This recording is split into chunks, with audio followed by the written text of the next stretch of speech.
Hello. I checked this book out from the library, The Black Panther Party. It is actually a graphic novel, and it's actually my first graphic novel. Um, I just want to show you how, see, and it's breaking down the history of the Black Panther Party with graphics. It is by David Walker and Marcus Anderson. Okay. Now, I am getting back into reading books. I used to read books all the time, and then life gets in the way, and you just start having to do a ton of things. But one bit of advice that I was given was, hey, start with the library because you don't know which books you're gonna like. Just getting back into it, your genre that you may like may have changed, and so um I went in there trying to see what I would see that I like, and this one caught my eye. So you just never know what you may see. All right, so I'm gonna tell you just a little bit about it in case you want to go check it out yourself. I am leaning towards what most people are doing nowadays. You can go to your library and literally find any book you're looking for. So why not do that for free versus buying all the books? Because me personally, I don't reread the personal books. Maybe that'll evolve, but normally if I read it one time, I remember it. I remember parts about it. I remember what I like about it, but I don't go back and read it again. The only book I've read several times is the Bible. Outside of that, I don't go and just keep reading a book. The same exact book. Anyways, I'm off track. Let me tell you a little bit about this book. It starts off walking you through all the tragedies that occur year after year, which led to the Black Panther Party being created. And I like that they started there. They're like, hey, before we get into all of that, let us walk you through things that occurred. And it goes through all the tragedies, all the killings, all the hangings, all the things that happened. And one day they realized and said, hey, for years we've tried peaceful, nonviolent protests, but what have we gotten out of it?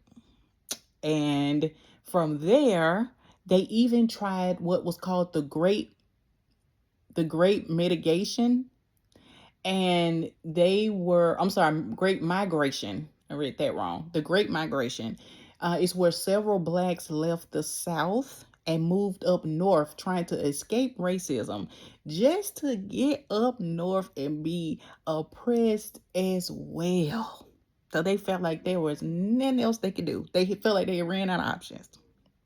So the Black Panther Party was created, and they documented a 10-point program, which I like because it had some rules of like, hey, here's what we stand for and here's what we don't stand for. I'm going to insert a picture of that maybe at the end of the video. Let's see if I can find it. Oh, here it is. So this is like, it's 10 things, and I know you can't read it, but I'm going to actually put a picture of it at the end of the video so you can, in case you want to read it. But they had the 10 points that they go by so that everybody's clear what they wanted and what they stood for. So then Huey Newton, he knew his constitutional rights and his state laws. He knew that he had a right to bear arms.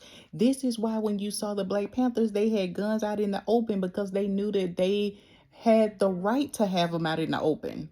As long as they weren't harming anyone and all that, they knew they could carry them.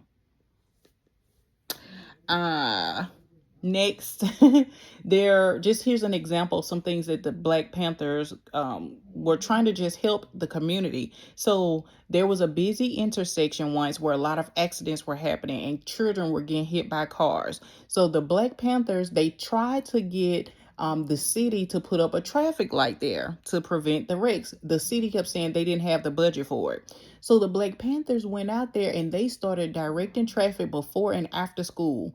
After doing that for several months, the city miraculously found the money to put up a traffic light. So then they didn't have to go out there anymore. Then we're trying to understand the Black Panther Party. If you ever, like me, I've always been curious about it, but I never looked into it. Like, it may have been confusing because there were so many people and organizations that were coming up and they would call themselves Black Panthers as well. They weren't following the original creators 10 rule program. They would just call the other organization. So they would call themselves the Black Panther Political Party or something similar. So after years and years of this going on, all those other groups ended up ending and only the original one remained. Uh, Here's something I wrote a note about. There was a murder of Denzel Dowell. The police said he was shot 3 times running away from a crime scene. The family did not believe him, so the Black Panthers did their own investigation and noticed several inconsistencies, such as he wasn't running away, he was shot facing them, and his hands were up at the time. There also was no blood at the crime scene, which let them know that he was shot somewhere else and placed there. This led to several rallies, and this led to the first issue of the Black Panther newsletter being created. There was a Black Panther newsletter that was published from 1967 to 1980, and it would circulate the Black community and help keep everyone on track of what was going on and what they needed to be doing and what they were focused on. So I do like that there was the organization piece there. That was really cool. Some of the people in the Black Panther Party were later revealed to be FBI informants. So that's enough of me. See, why I thought just drop a little bit about what's going on in it, so that you can still go read it yourself. So I'm not gonna tell you everything, but I feel like if someone was breaking it down to me, I would be intrigued to check it out. So, my plan is to share some deets about some of the books that I'm reading now that I'm getting back into my personal reading journey. So if I stumbled or I was all over the place, I apologize, but I hope you got something from the video, and you take care.